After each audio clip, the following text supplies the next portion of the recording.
نعرہ رسالت، نعرہ رسالت، نعرہ تحقیق، نعرہ حیدری،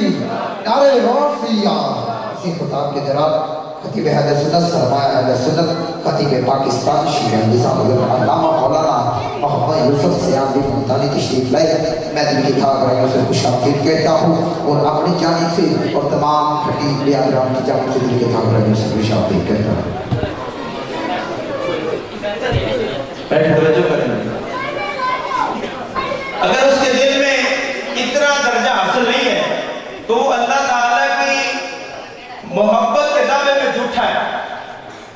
کہ جن فرائض کو وہ ترک کرتا ہے، جن کا اللہ تعالیٰ نے حکم دیا ہے کرنے کا، نہ کرنے کا، وہ کرتا نہیں، واجب کو ترک کر دیتا ہے، جن حرام کاموں سے اللہ تعالیٰ نے منع فرمایا وہ کرتا ہے۔ فرمایا کہ اس کا ایمان کامل نہیں ہے، اگر اس کا ایمان کامل ہوتا، وہ اپنی محبت میں کامل ہوتا تو جن فرائض کا اللہ تعالیٰ نے حکم دیا وہ کبھی نہ ترک کرتا، جن حرام کاموں سے اللہ تعالیٰ نے منع فرمایا وہ کبھی نہ کرتا۔ دوسرا درجہ کہ مستحبات پر عمل کیا جائے، مکروہات کو ترک کیا جائے،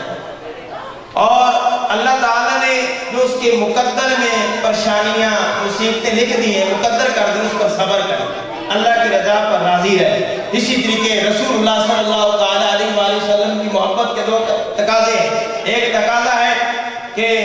جن فرض کا رسول اللہ صلی اللہ تعالیٰ علیہ وآلہ وسلم نے حکم دیا اس پر عمل کیا جائے، جن حرام کاموں سے اللہ تعالیٰ کے پیارے محبوب علیہ السلام نے منع فرمایا اس سے باز آ جائے، یعنی اجتناب کیا جائے۔ اور دوسرا درجہ کہ سرکار مدینہ صلی اللہ تعالیٰ علیہ وآلہ وسلم کی سیرت پر عمل کیا جائے،